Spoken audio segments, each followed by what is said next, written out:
ಆಕಾಶ ಮಾರ್ಗದಲ್ಲಿ ಹಾರಾಡಿಕೊಂಡು ಬಂದೆ. ನೂರಕ್ಕೆ ಆಹಾರವನ್ನು ಹುಡುಕಿದೆ. ಆದರೆ ಆಹಾರ ಎಲ್ಲಿಯೂ ಸಿಗಲಿಲ್ಲ. ಹಾಗಾಗಿ ಆಹಾರವನ್ನು ಹುಡುಕುತ್ತಾ ಮುಂದುವರಿಯುತ್ತೇನಂತೆ.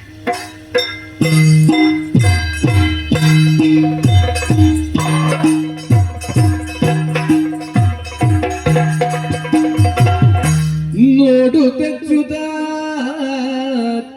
ಚಿತ್ರಕೂಟದ ಗಾಢ ಸಿರಿ ಸೌಂದರ್ಯಗ ಅಚ್ಚುತ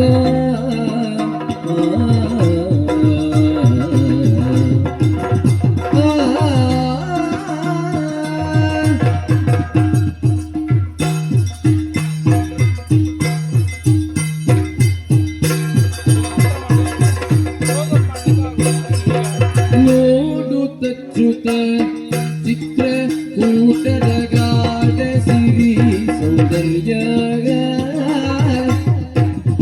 ಸ್ವರ್ಗದ ಬೀಡು ಸಾಗರ ವಸನೆಯುಳು ಇಳಿಗಿಳಿದು ಆಡುವಂದದ ಸೊಬಗು. ಸ್ವರ್ಗದ ಬೀಡು ಸಾಗರ ವಸನೆಯುಳು ಇಳಿಗಿಳಿದು ಆಡುವಂದದ ಸೊಬಗು.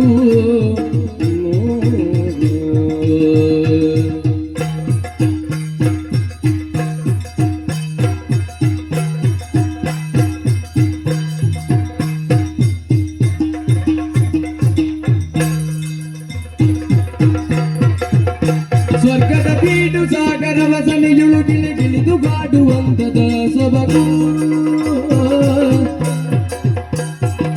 ನೋಡು ತಚ್ಚುತ ಚಿತ್ರಕೂಟದ ಗಾಢ ಸಿರಿ ಸೌಂದರ್ಯ ಸ್ವರ್ಗದ ಬೀಡು ಸಾಗರ ವಸನೆಯುಳು ಗಿಳಿಗಿಳಿದು ಆಡುವಂದದ ಸೊಬಗು.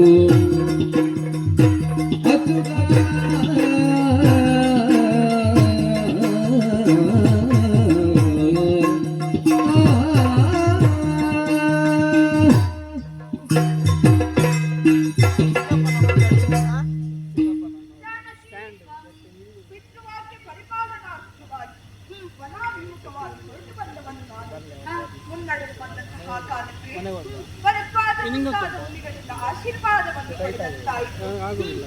ಬಂದು ಸೇರಿರುವುದು ಚಿತ್ರಕೂಟದ ಈ ಸುಂದರವಾದ ಪರಿಸರವನ್ನು. ಇದು ಬರೀ ಇದೊಂದು ಫಲವತ್ತ ಮದನ ಅರಮನೆ, ವಸಂತನ ಬೀಡು, ಎಳೆಲತೆಗಳಿಗೆ ನಾನಾ ಭೂಜದಾದರು ತಡೆಯ ತಾಳು, ಕುಸುಮ ಕುಲದ ನೆಲೆ, ಸರನಿಲಯ, ಕೋಕಿಲಂಗಳ ಚಾವಡಿ, ಗಿಳಿಗಳ ಆಡುಂಬಳ, ಯತಿಗಳೋದುವ ಮಠ, ಮಲಯಾಳದ ಜನ್ಮಭೂಮಿ, ಕುಡಿನ ತೀರಿನ ಕೊಳನ ಹಳವರಿ, ನವಿಲ ನಂದನವಾಗಿ ಕಾಣಿಸುತ್ತಾವೆ. ಜಾನಕಿ, ಹೀಗೆ ನೋಡಬಾರದೆ. ಮಧುಕರ ನಿಕರ ಕರಂಬಿತ ಕೋಕಿಲ ಕೂಚಕ ಕಿಂಜಕು ತೀರೆ, ಲಲಿತ ಲವಂಗಲ ತಾಪೆಲೆ ಶೀಲನ ಕೋಮಲ ಮಲಯ ಸುಲೀಲೆ. ಆಹಾ, ಎಷ್ಟೊಂದು ಸೊಗಸಾಗಿ ಕಾಣಿಸುತ್ತಾ ಉಂಟು. ಆದರೆ ಚಿತ್ರಕೂಟದ ಈ ಚಿತ್ರ ವಿಚಿತ್ರ ಸಸ್ಯರಾಜಿಗಳನ್ನು ಕಂಡು ನಾವು ಮೈಮರೆಯುವುದಲ್ಲ, ಕರ್ತವ್ಯ ಪ್ರಜ್ಞೆಯನ್ನು ಹೊಂದಿರಬೇಕು. ಗುರುಗಳು ಹೇಳಿದಂತಹ ಮಾತನ್ನು ನೆನಪಿಸಬೇಕು. ಜಾನಕಿ, ಇಲ್ಲಿ ನೋಡಬಾರದು. ಅದು ಜೀವಾಶ್ರಯವಾದಂತಹ ಮಂದಾಕಿನಿ ನದಿ ತನ್ನ ಮಂದತೆಯಿಂದಲೇ ಪ್ರವಹಿಸುತ್ತಾ ಬಂದಂತಹ ನಮಗೆ ಆಶ್ರಯವನ್ನು ನೀಡುತ್ತಾಳೆ ಎಂದು ಭರವಸೆಯನ್ನು ನೀಡಿದ ಹಾಗೆ ಕಾಣುತ್ತಾ ಇದೆ. ಈ ಸುಂದರವಾದ ಪರಿಸರವನ್ನು ಕಾಣುವಾಗ ನಿನ್ನ ಅನಿಸಿಕೆಯನ್ನು ತಿಳಿಯುವಂತಹ ಆಸೆ ಹೇಳುವೆಯಾ? ಜಲಕೇ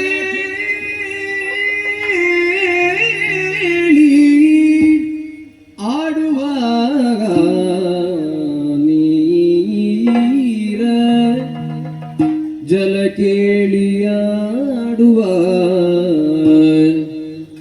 ಜಲ ಕೇಳಿಯಾಡುವ ನೀರ ಬಾರ, ನೀರ ಬಾರ,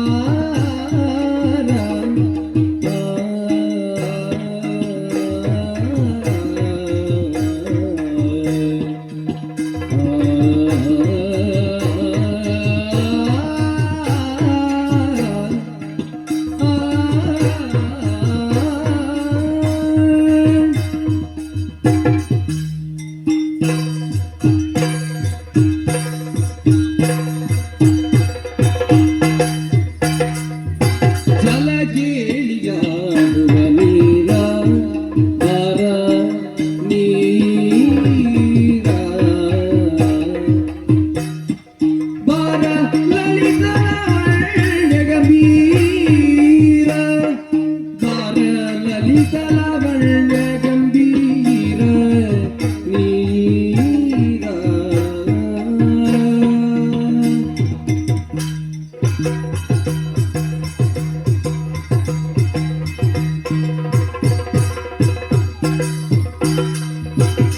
ಚಿಲುವವು ಗಂಧದ ಸಾರ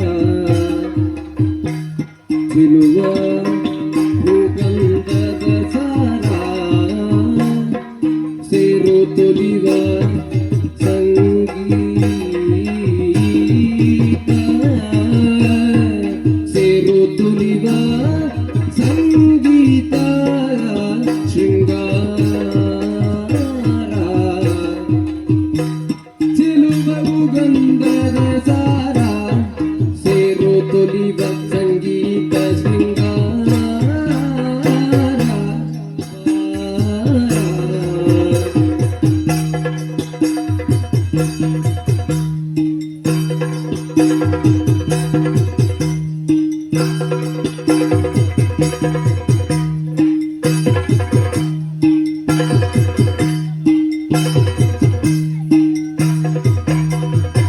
ಜಲ ಕಿಳಿಯಾಡುವ ನೀರ ಲಲಿತ ಲಾವಣ್ಯ ಗಂಭೀರ ನೀರ ಬಾರ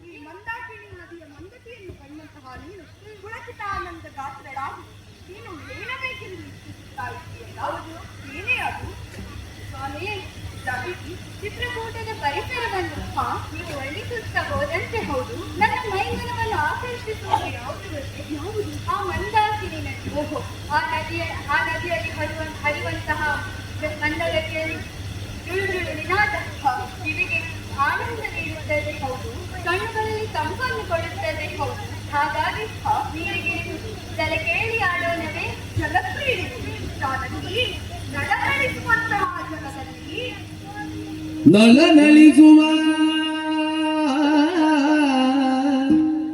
ನಳನಳಿಸುವ ನಳನಳಿಸುವ ಜಲದೊಳ ಸುಳಿವರಿಗೆಯ ತಳದೊಳು ಜಂತುಗಳಿನಿತಿಗುದು ತಳದೊಳು ಜಂತುಗಳಿನಿತಿಗುದು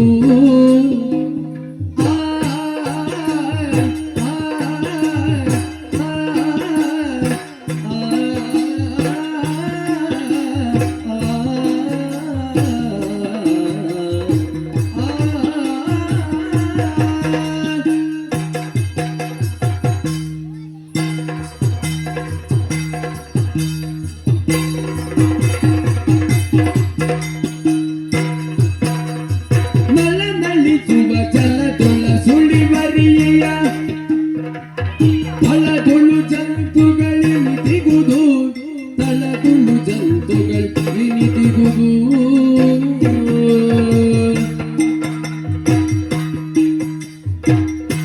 ತಿಳಿಯದೀನ ಇಳಿಯನು ಜಲದೊಳು ತಿಳಿಯದೇನ ಇಳಿಯನು ಜಲದುಳು ವನದೊಳು ವಿಗರಿಸಿ ಬಾಹಿತವಗುದು ವನದೊಳು ವಿಗರಿಸಿ ಬಾಹಿತವಗುದು ಬಾಹಿತವಗುದು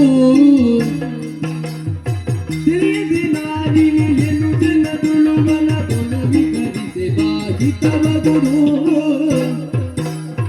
ನಳನಳಿಸುವ ಜಲದೊಳ ಸುಳಿವರಿಗೆಯ ತಳದೊಳು ಜಂತುಗಳಿನಿತಿಗುದು ತಳದೊಳು ಜಂತುಗಳಿನಿತಿಗುದು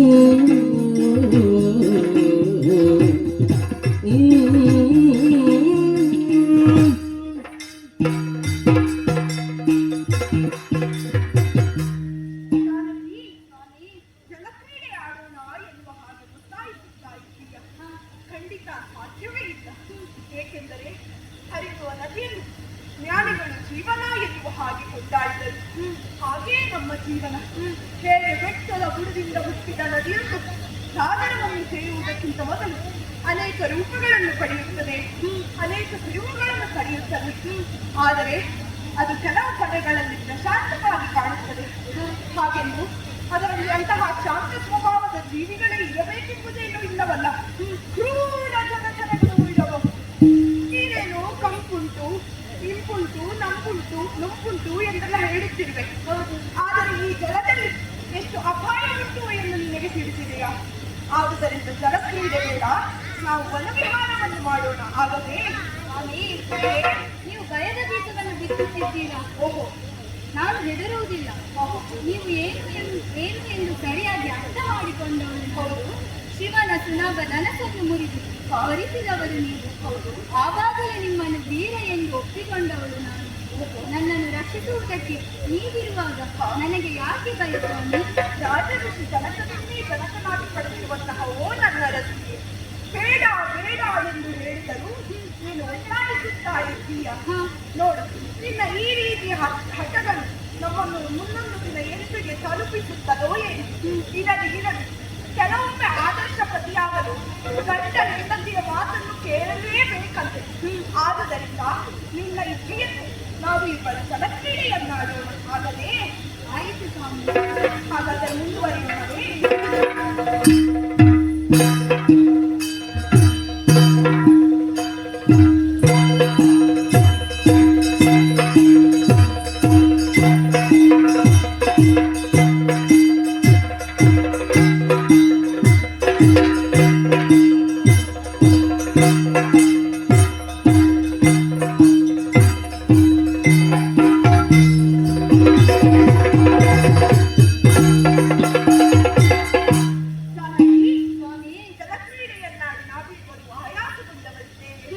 ಆದುದರಿಂದ ನಮಗಿಬ್ಬರಿಗೂ ಈಗ ವಿಶ್ರಾಂತಿ ಅಗತ್ಯವಿದೆ.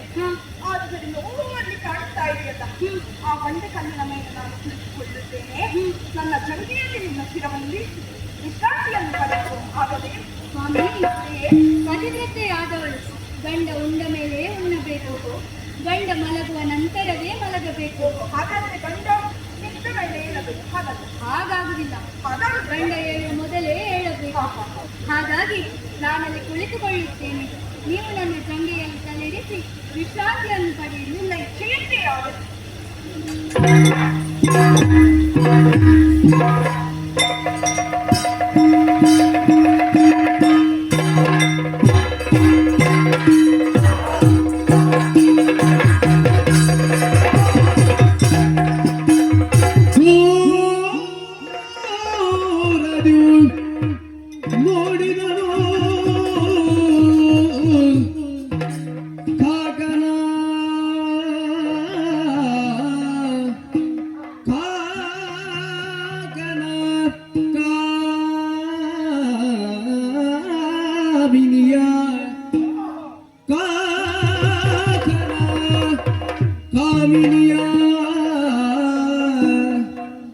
ಮಾರಿಮಣಿ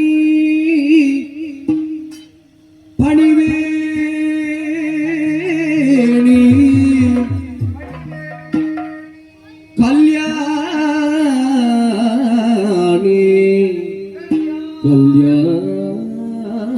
ಕಲ್ಯಾಣಿ ಕಲ್ಯಾಣಿ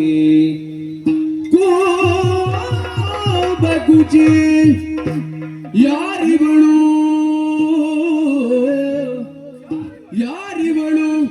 ಭುವನ ಸಂಮೋಹನದ ಸವಿಸುಬದು ಸಾಕಾರವಾಂದು ದಿನುದ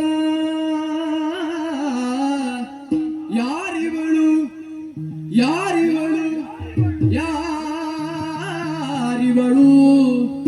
ಆಹಾ ಆಗ ಯಾರಿಕೆ ಸೌಂದರ್ಯ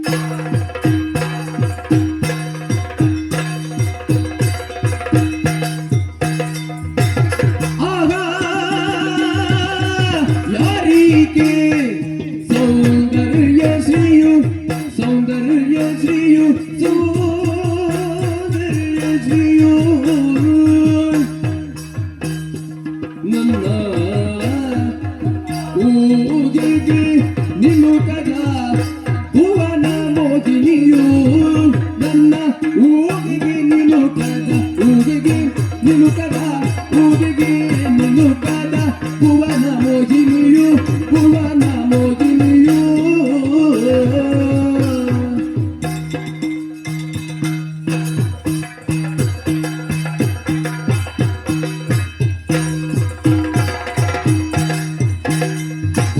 ಕುಂಬಿನಿಯುಳು ಕಾಣಿ ಅಂಬುಜಾಕ್ಷಿಯರುಳು ಅಂಬುಜಾಕ್ಷಿಯರುಳು ಅಂಬುಜಾಕ್ಷಿಯರುಳು ಇಂಥ ಸಂಭ್ರಮದಲ್ಲಿ ಜನ್ಮ ಪಡೆದು ಬಂದವಳು ಜನ್ಮ ಪಡೆದು ಬಂದವಳು ಕುಂಬಿನಿಯುಳು ಕಾಣಿ ಅಂಬುಜಾಕ್ಷಿಯರುಳು ಇಂಥ ಸಂಭ್ರಮದಲ್ಲಿ ಜನ್ಮ ಪಡೆದು ಬಂದವಳು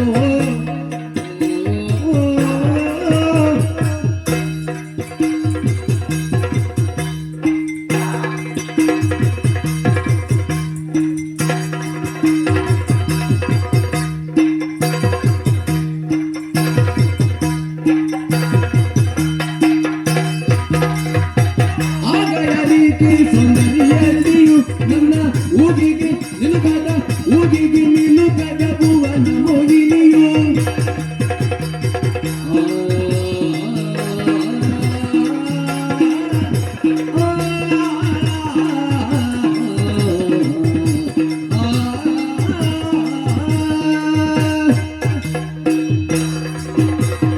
ಅಹಗ ಅಹಗ ಅಹ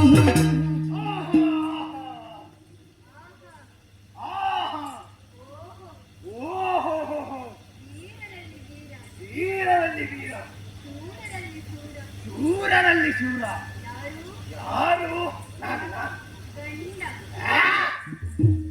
ವೀರರಲ್ಲಿ ವೀರ ಶೂರರಲ್ಲಿ ಶೂರ ಯಾರು ನನ್ನ ಕೆಂಡ ಆಹಾ ಇಂಥ ಸೌಂದರ್ಯವನ್ನು ಕಾಣುತ್ತಾ ಇದ್ದೇನೆ ಈಕೆಯನ್ನು ನೋಡುವಾಗ ಈಕೆಯನ್ನು ಸೇರಬೇಕು ಎನ್ನುವಂಥ ಮನಸ್ಸಾಗುತ್ತಾ ಇದೆಯಲ್ಲ ಹೀಗೆ ನಿಂತರೆ ಆಗ್ತದ ಮಾತಾಡ್ಬೇಕಲ್ಲ ಹಾಗಾಗಿ ಒಳಲ್ಲಿಯೇ ಮಾತನಾಡುತ್ತೇನೆ ಓ ಸುಂದರಿ ಯಾರು ನೀನು ನಿನ್ನ ತೊಡೆಯಲ್ಲಿ ಮರಗಿದಂಥ ಈ ಪುರುಷನೇ ಯಾರು ಈ ಕಾಡಿಗೆ ನೀನು ಯಾಕೆ ಬಂದಿರುವೆ ಇದು ಬೆಕ್ಕಿ ಬಿಕ್ಕಿ ನಿನ್ನೆದುರು ನಿಂತಿದ್ದೇನೆ ನನ್ನನ್ನು ಸೇರೆ ಆಹಾ ಪ್ರತಿಕ್ರಿಯೆ ಇಲ್ಲ ಇನ್ನು ಹೀಗಿದ್ರೆ ಆಗುದಿಲ್ಲ ತಡ ಮಾಡುವುದು ಸರಿಯಲ್ಲ ನನ್ನ ಕೊಕ್ಕಿನಿಂದ ಹೀಗೆ ಸೀರೆ ಕರಗನ್ನು ಎಳೆದು ಬಿಡ್ತೇನೆ.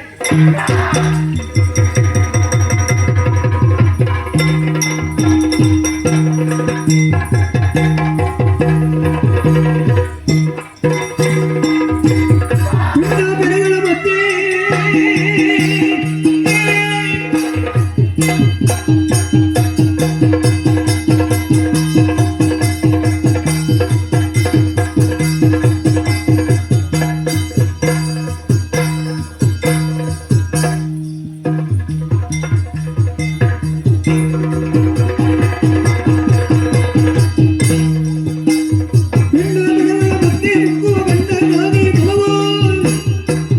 ನಾರಿಯ ಕಂಡು ಕುಕ್ಕರದಿಗೆ ನಿನಗೆ ಮುಂಡ ಕಾಲವು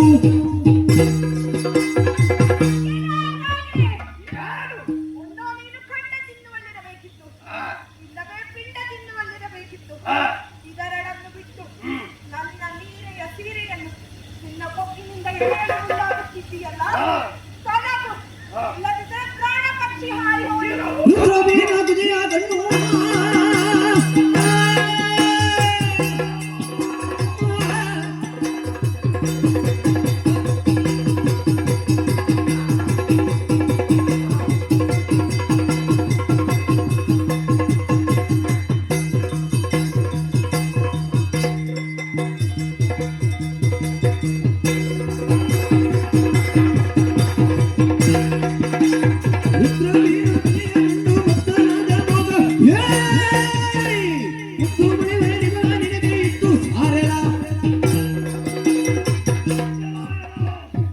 ಪುರುಷೋತ್ತಮನೆನ್ನುವನು ನೀನೆಯೋ ಹೌದು ನಿನ್ನ ಹೆಂಡತಿಯ ಸೀರೆಯನ್ನು ಎಳೆದಾಗ ಹಾ ಪಕ್ಕನೆ ಎದ್ದು ಬಂದು ತಡೆಯುತ್ತಾ ಇದ್ದೀಯಲ್ಲ ಹೌದು ಈಕೆಯನ್ನು ಬಿಟ್ಟುಕೊಟ್ಟರೆ ಸರಿ ಇಲ್ಲವಾದರೆ ಇಲ್ಲವಾದರೆ ನಿನ್ನನ್ನು ಕೊಂದು ತಿನ್ನುತ್ತೆ ಮುಂದೆ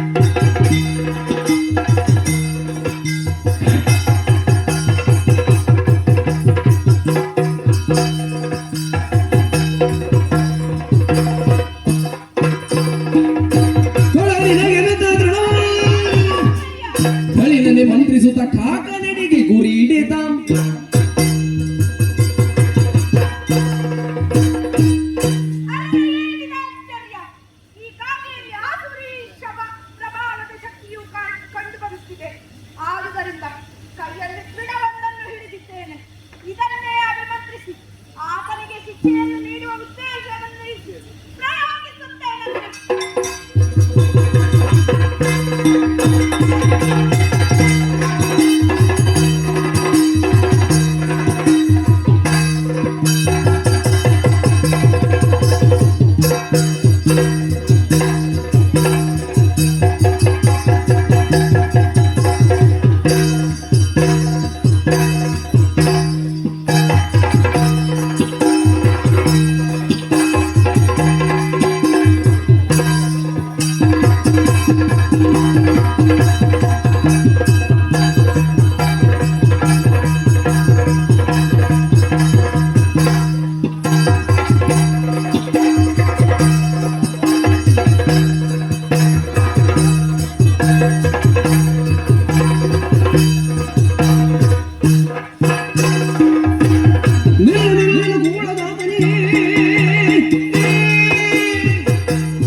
ಎನ್ನುಳು ಮಲ್ಲತನವನ್ನು ಹೋರೆನ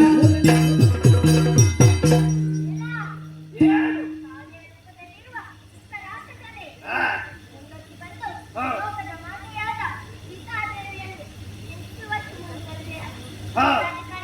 ನನ್ನಲ್ಲಿ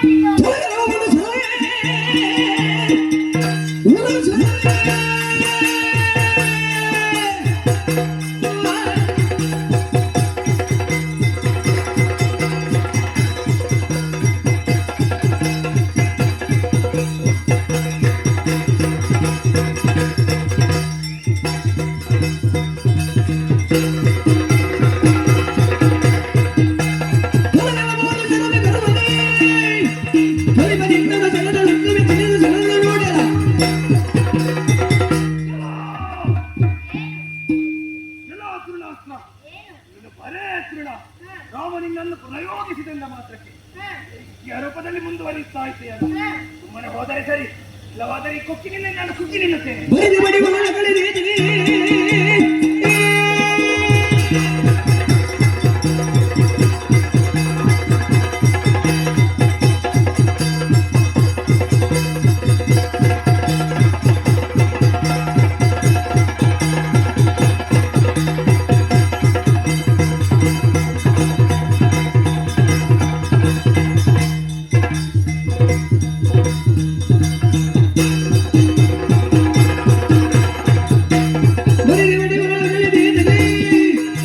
ಗುರುವ ಕೊಟ್ಟೆನ್ನಡನೆ ತೋರಿಸುವ ಪರಮ ಪೌರುಷ ವೀಕ್ಷಕ ಏನು? ತಮ್ಮನಿಂದ ಮಾತನಾಡುತ್ತಿರೋ ದುರಾಂಕಾರಿಕಾಗಿ ನಿನಗೆ ಶಕ್ತಿ ಇದ್ದರೆ ನನ್ನ ಪೌರುಷವನ್ನು ನೋಡು. ಬಾ ಮುಂದೆ. ಬಾ ಮುಂದೆ.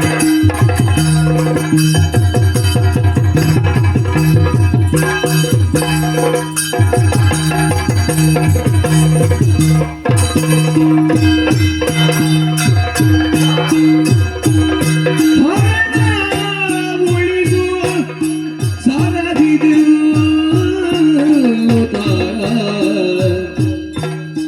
ಹರಣ ಉಳಿದು ಸರವಿದೆನ್ನುತ್ತ ಅರಿತು ತಾನೈತಂದು ರಾಮನ ಚರಣದಲ್ಲಿ ಚರಣಾದನು. ರಾಮ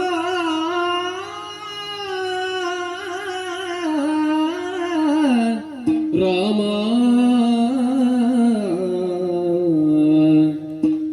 ಅರಿಯದ ಪರಾಧವನು ಮನ್ನಿದು ರಾಮ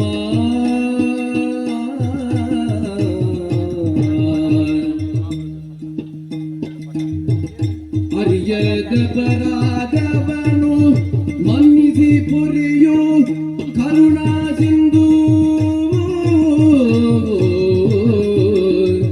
ಪರಿಹರಿಸು ದುರಿತಗಳನ್ನು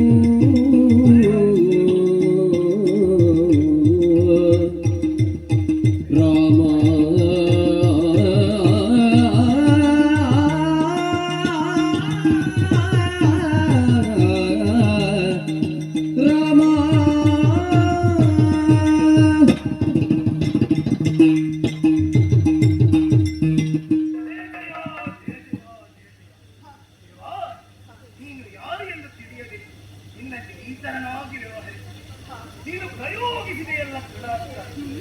ಅದು ದೈತ್ಯ ರೂಪದಲ್ಲಿ ಮುಂದುವರಿಯುತ್ತಾ ನನ್ನನ್ನು ಕೊಲ್ಲಲು ಮುಂದಾಗುತ್ತಾ ಇದೆ. ಹೌದು. ನನ್ನನ್ನು ಯಾರು ತಡೆಯಲು ಮುಂದಾಗುತ್ತಾ ಇಲ್ಲ. ಹಾ. ದೇವಾ, ಈ ಸಂಕಷ್ಟದಿಂದ ನೀನೇ ರಕ್ಷಿಸಬೇಕು ದೇವಾ, ರಕ್ಷಿಸಬೇಕು. ಅಯ್ಯ ಕಾಕಾಸುರ, ದೇವಾ, ನಾನು ಯಾರು, ನಾನು ಏನು ಎಂದು ತಿಳಿದಂತಹ ನೀನು ಹಾ. ಶರಣು ಬಂದವನಿದ್ದೀಯ. ಹಾ. ಆದರೆ ನಾನು ಪ್ರಯೋಗಿಸಿದೆನಲ್ಲ ತೃಣಾಸ್ತ್ರ, ಹಾ. ಅದು ಆಹುತಿಯನ್ನು ಪಡೆದು ವಿರಮಿಸುವುದಿಲ್ಲ. ಓಹೋ. ಏಕೆಂದು ಬಂದೆಯ? ಏಕೆ? ಯಥಾದೇನು ಸಹಸ್ರೇಷು ವಸ್ತೋವಿಂದ ಮಾತ್ರ ತಥಾ ಪುರಾಕೃತಂ ಕರ್ಮ ಕರ್ತಾರಂ ಅನುಭವಿಸಿ. ಹಾ. ಹೇಗೆ ಸಾವಿರಾರು ಜೇನುಗಳು ಕರು ತನ್ನ ತಾಯಿಯನ್ನೇ ಹಿಂಬಾಲಿಸುತ್ತದೋ ಹಾ. ಅದೇ ರೀತಿಯಲ್ಲಿ ನೀನು ಮಾಡಿದಂತಹ ಪಾಪ ಕರ್ಮಗಳು ನಿನ್ನನ್ನೇ ಹಿಂಬಾಲಿಸುತ್ತಿವೆ. ಹಾ. ಆದುದರಿಂದ ನಿನ್ನ ದೇಹದ ಯಾವುದಾದರೂ ಒಂದು ಅಂಗವನ್ನು ಈ ತೃಣಾಸ್ತ್ರಕ್ಕೆ ಆಹುತಿಯಾಗಿ ನೀಡು. ದೇವಾ, ಲೋಕದ ಮಾತೆಯಾದಂತಹ ಸೀತಾಮಾತೆಯನ್ನು ಈ ಕೆಟ್ಟ ಕಣ್ಣಿನಿಂದ ಕಾಣುತ್ತಿದ್ದೇನೆ. ಹಾಗಾಗಿ ನನ್ನ ಈ ಉಭಯ ನೇತ್ರಗಳನ್ನು ನೀಡುತ್ತಾ ಇದ್ದೇನೆ, ಸ್ವೀಕರಿಸಬೇಕು ದೇವಾ. ಅಯ್ಯ ಕಾಕಾಸುರ, ನಮ್ಮ ಇಬ್ಬರ ಕುರಿತಾಗಿ ಹಾ. ಈ ಕ್ಷಣದಲ್ಲಿ ನೀನು ವಿವೇಕದ ಕಣ್ಣಿನಿಂದ ಕಂಡವನಿದ್ದೀಯ. ಆದುದರಿಂದ ನಿನ್ನ ಉಭಯ ನೇತ್ರಗಳಲ್ಲಿ ಕಾಮದ ಕಣ್ಣನ್ನು ತೃಣಾಸ್ತ್ರಕ್ಕೆ ಅರ್ಪಿಸು. ಇದು ದೇವಾ, ಅರ್ಪಿಸುತ್ತಾ ಇದ್ದೇನೆ. ತೃಣಾಸ್ತ್ರವೇ ಸ್ವೀಕರಿಸುತ್ತಾ.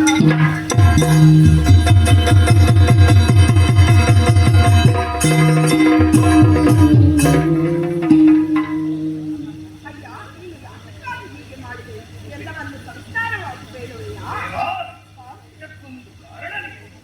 ನಾನು ಈ ಹಿಂದೆ ದೇವೇಂದ್ರನ ಸುತನಾದಂತಹ ಜಯಂತನಾಗಿದ್ದೆ. ಓಹೋ. ಸುರಂಗರಾಮಕನ ನಾನು ಪರಕೋಯ ಪ್ರವೇಶದ ವಿದ್ಯೆಯಿಂದ ನನ್ನ ದೇಹವನ್ನು ಪ್ರವೇಶಿಸಿದ. ಇದರ ಕಾರಣವಾಗಿ ಅತ್ರಿ ಮುನಿಗಳನ್ನು ಗೆಲ್ಲಿಸಿದೆ. ಇದರ ಬದಲಾಗಿ ಅವರು ನನಗೆ ಕಾದಿಯಾಗಿ ಚಲಿಸುವುದಕ್ಕೆ ಶಾಪವನ್ನಿತ್ತರು. ದೇವಾ, ಹಾಗಾಗಿ ದಾಶರಥಿಯಾದಂತಹ ನಿನ್ನ ದರ್ಶನಕ್ಕಲ್ಲ ನಿನ್ನ ಪಾದ ಪ್ರತೀಕ್ಷೆಯಲ್ಲಿದ್ದೆ. ದೇವಾ, ನನ್ನನ್ನು ದೇವಲೋಕಕ್ಕೆ ಕಳುಹಿಸಿಕೊಡಲು ಅನುಗ್ರಹಿಸು ದೇವಾ, ಅನುಗ್ರಹಿಸು. ರಾಮ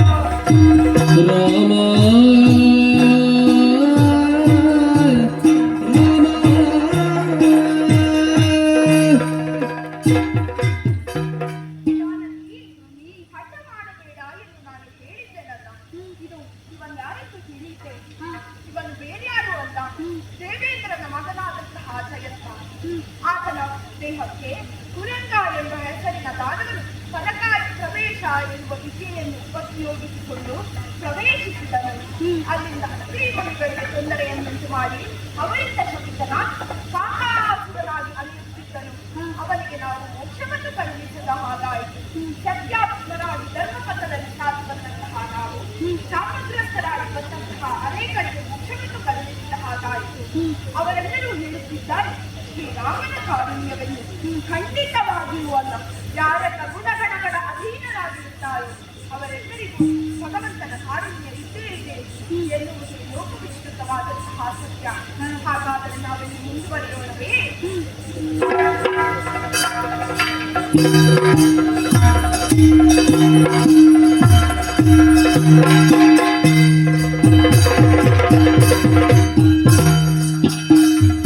ಲವನಿಕೇತರ ದುರಭುಜಂಗಮ ಭುವನಗಲ್ಲನ ದಶವದನ ಉತ್ಸವದ ಒಟ್ಟೋರವನಿತ್ತನ ದೇನ ಬಣ್ಣಿಪಿನು